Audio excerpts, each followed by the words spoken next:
Assalamualaikum warahmatullahi wabarakatuh. Sobat Misteri Sunyi Mencekam. Edisi cerita misteri kali ini bercerita tentang seseorang yang dipinjami rumah mewah oleh bosnya, disuruh untuk menempati. Namun ternyata rumah mewah yang akan ditempati ini menyimpan banyak sekali misteri, hingga sering terjadi kejadian aneh. Dan bagaimanakah cerita selengkapnya? Langsung saja kita simak sebuah kisah nyata misteri yang berjudul Rumah Mewah yang Penuh Misteri. Ini adalah kisah pengalamanku sewaktu masih bekerja. Aku sama bosku mendapat fasilitas tinggal di rumah mewah. Rumah berlantai 2 yang berwarna kuning gading dan menghabiskan dana 1,5 miliar. Rumah itu aku tinggali bersama suami dan anak gadisku. Kisah ini bermula dari kontrakan rumahku yang sudah habis. Kami harus pindah dan menempati rumah bosku yang baru dibangun. Rumah yang hampir jadi harus segera kami tempati. Rumah yang belum ada daun pintunya harus kami tempati. Inilah kisah hari pertamaku tinggal di rumah mewah.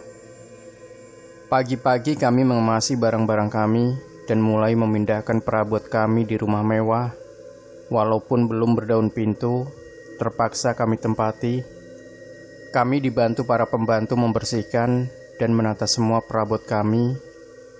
Tak terasa hari sudah sore, saat itu musim hujan. Sore hari pun turun hujan sampai malam. Karena kami kelelahan habis pindahan, kami tertidur pulas pada malam itu.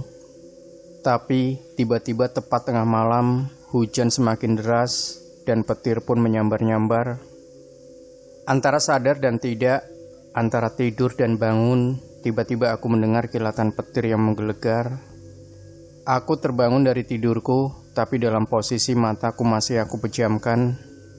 Dan mata batinku bangun, tiba-tiba aku bisa melihat sekeliling rumahku dengan jelas. Padahal aku masih di kamar tidurku. Aku dapat melihat dengan jelas seorang kakek-kakek berbaju hitam dan bercaping. Dia tampak kedinginan dan berada dalam gubuk depan rumah mewah. Gubuk itu adalah gubuk untuk barang-barang bangunan sewaktu membangun rumah mewah ini. Kusapa kakek itu dan kutawari dia tinggal bersama kami. Dia mengangguk tanpa berkata apa-apa. Tapi apa yang terjadi? Ternyata kakek itu tidak sendirian. Dia membawa seluruh teman-temannya datang ke rumahku. Tahukah siapa teman-teman kakek itu? Ternyata makhluk-makhluk dari alam gaib. Saat itu aku tidak merasa takut. Bahkan waktu kakek itu bertanya, apakah aku takut? Aku tidak merasa takut. Aku seolah-olah sudah biasa melihat mereka. Karena kebetulan pada saat itu musim tayangan dari dunia lain, dari stasiun TV. Jadi aku anggap biasa. Aku persilahkan masuk mereka. Ada pocong, ada wewe berambut panjang bergaun putih, ada perempuan berhidung panjang dan bengkok, dan ada harimau. Kebetulan harimau itu mengaung, dan terbangunlah suamiku karena mendengar auman harimau itu dalam mimpinya. Mulai saat itu, hari-hari yang mendebarkan tinggal di rumah mewah dimulai. 2 minggu kemudian, kejadian aneh telah terjadi. Karena seharian aku bekerja, aku kecapean dan tertidur agak sorean. Tepat tengah malam aku terbangun, dan aku mau ke kamar mandi. Sewaktu aku membuka pintu kamar, alangkah terkejutnya, aku melihat keanehan terjadi. Seperti ada pertemuan di ruang tengah. Banyak makhluk yang aku lihat, dan mereka memberi salam padaku. Aku pun dengan rasa heran menuju ke kamar mandi. Sewaktu aku masuk ke kamar mandi, aku terkejut karena ada adik iparku di situ. Dengan aku amati terus, adikku berubah menjadi perempuan berhidung putih dan bengkok. Karena aku terkejut dan tahu kalau itu bukan adik iparku, tapi makhluk dari dunia lain. Aku mengucapkan assalamualaikum. Dan tambah terkejut, suamiku bangun dari tidurnya dan mengguncang-guncang tubuhku. Sewaktu dia bangun, dia melihat bola mataku terbelalak. Dan yang lebih terkejut lagi, aku ternyata masih di dalam kamar. Suamiku cepat-cepat bangun dan keluar kamar. Ternyata semua lampu dimatikan oleh pembantuku. Sehingga rumah yang aku tinggali dipakai untuk pertemuan makhluk gaib.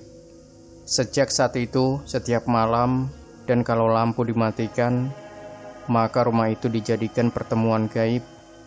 Dan aku pun melarang pembantuku untuk mematikan lampu ruang tengah. Setiap aku lupa, pasti kejadian aneh terjadi. Hari-hariku di rumah mewah mulai ada banyak kejadian aneh. Pernah ada salah satu pembantuku kesurupan. Dalam kesurupannya itu, makhluk yang tinggal di rumahku marah karena sering ketendang atau kedudukan oleh pembantuku. Bahkan pernah ada pembantuku memotong rambut di lantai atas di samping rumah. Karena mata makhluk halus itu terkena serpihan potong rambut, dia marah dan menyerupi pembantuku. Jadi semua gerak-gerik pembantuku dipantau makhluk gaib. Kejadian yang tak aku ketahui terbongkar dengan sendirinya lewat para pembantuku yang kesurupan. Sejak saat itu, pembantuku selalu berganti-ganti, tapi kalau membuat ulah, pasti terbongkar. Kejadian-kejadian aneh mulai menyelimuti kehidupan kami. Para pembantuku mulai bercerita mengenai rumah itu. Ada yang melihat bayangan seorang wanita di jendela, sedangkan aku sendiri suatu hari pernah melihat pocong yang berwajah tengkorak. Kulihat dari jendela kamarku, tapi mereka semua tak pernah menggangguku, hanya mengganggu para pembantuku yang berbuat jahat dan tidak menjaga kebersihan. Kadang di kamar mandi khusus pembantu menampakkan keanehan. Ada suara orang mandi, tapi tak ada orangnya. Kadang ada yang melihat tubuh saja tanpa kepala. Bahkan aku suatu malam pernah mengalami kejadian aneh. Ada seorang gadis kulihat di samping rumah, tapi tidak berkepala. Hanya tangannya yang memegang kepalanya.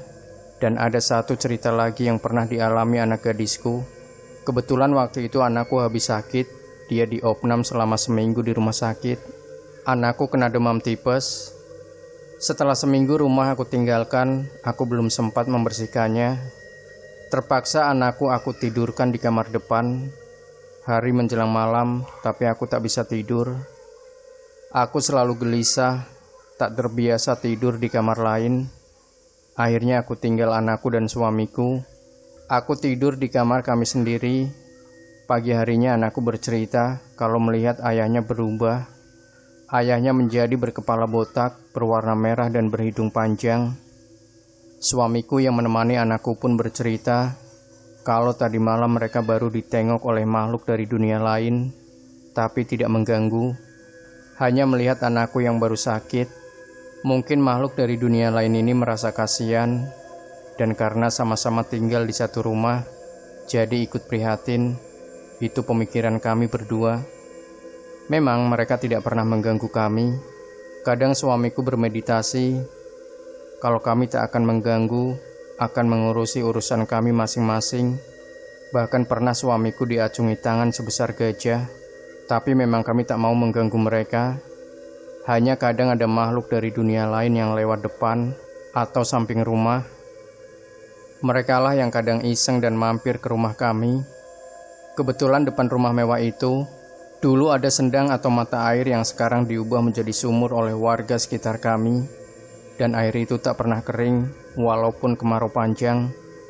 Sudah 3 tahun tak terasa aku mendiami rumah mewah yang penuh misteri itu.